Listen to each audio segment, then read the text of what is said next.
Welcome to the Deep Dive, where we sift through your sources to really unearth the most surprising facts and crucial insights. Today, we're plunging into something pretty fascinating, MKT Sharks.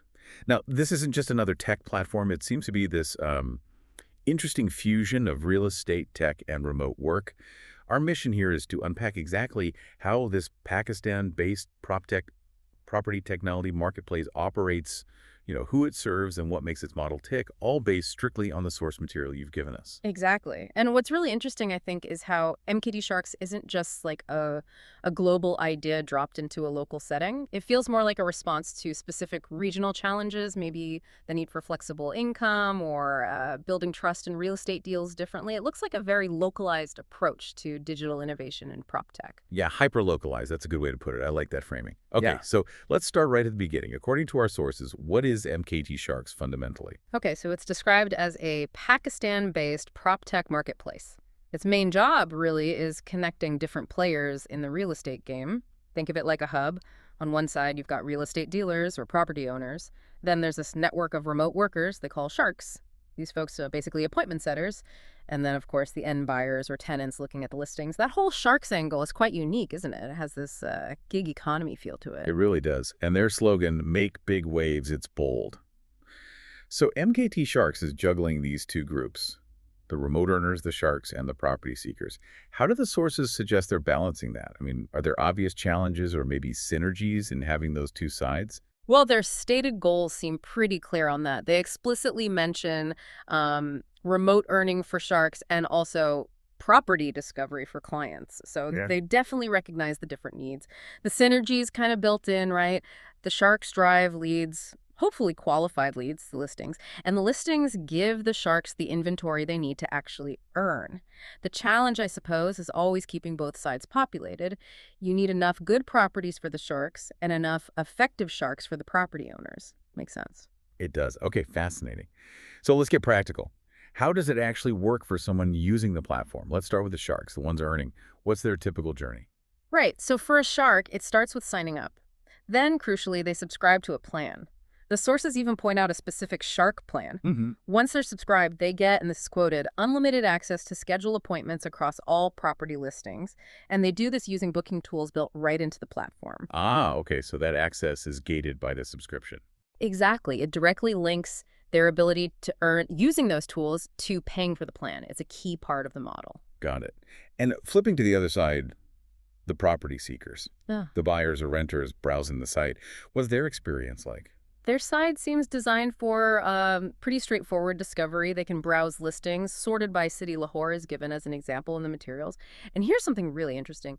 They offer downloadable PDFs with financial detail. PDFs, what kind of detail? Really specific stuff. We're talking prices, plot sizes mentioned in Marlow, which is a common land unit there, plus booking percentages and even monthly installment plans. Wow, okay.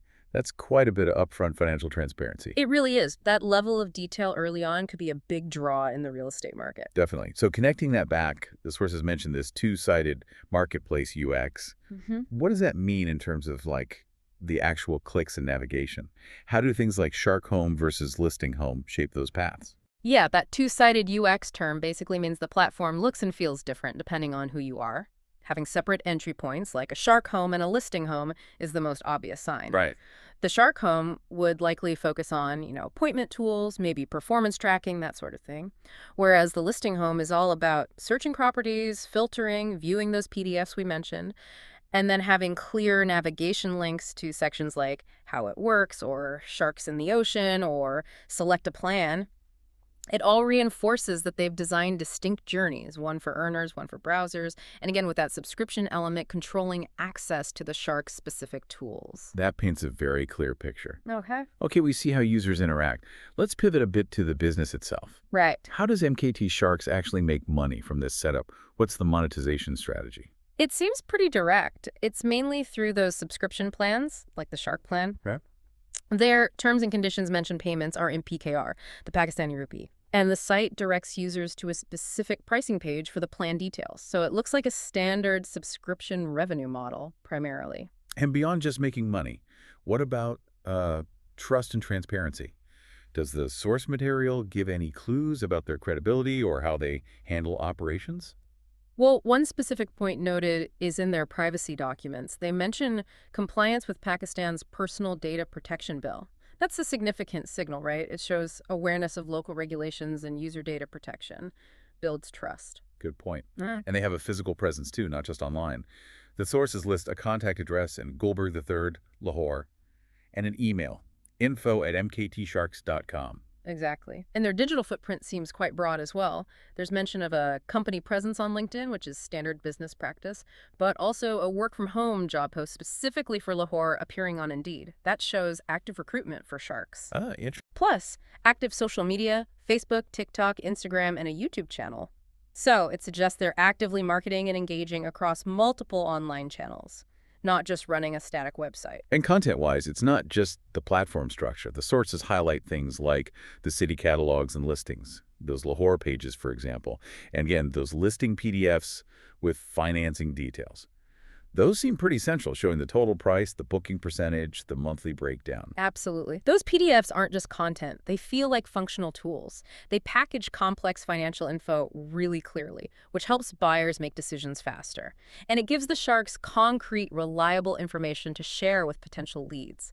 That level of detail is quite powerful for a marketplace platform. Okay, this has been a really helpful, granular look at MKT Sharks. But stepping back, looking at the bigger picture, what really stands out to you about this kind of model, especially operating where it does? What does it signal about prop tech innovation? That's a great question. I mean, what does a platform like this tell us about technology disrupting traditional sectors like real estate, but doing it in a very context-specific way? It definitely highlights how tech can empower a remote workforce, offering a structured way to earn through something resembling a gig model. Mhm. It feels like a really smart example of adapting global trends remote work, marketplaces, to solve local needs or tap into local opportunities. It offers a new path, It really. really does. It's almost like a cheat sheet for understanding a very specific but clearly dynamic part of the global prop tech scene. And it's those local details, the Marla for plot size, the PKR currency, that make it so authentic. Right. They aren't just details. They show a deep market understanding baked right into the tech. That could be a model for other emerging markets, couldn't it? It absolutely could. That localization is key. So we really dug into MKT Sharks today. We've uncovered its two-sided marketplace approach, balancing property discovery with remote work opportunities. Mhm. We looked at that unique shark model and how they build trust through operational transparency. Yeah. And what's really compelling is seeing that seamless blend, Yeah. a modern gig work approach meeting traditional real estate needs. But it's all tailored so specifically for the Pakistani market. It creates this unique mix of opportunity and accessibility. It's innovative, but also deeply relevant locally. So here's something for you, the listener, to think about. How might the success or even the challenges faced by a platform like MKT Sharks potentially shape the future? Could it influence how remote work models evolve or how real estate deals happen in other emerging markets across the globe? Something to ponder. Thank you for joining us on this deep dive.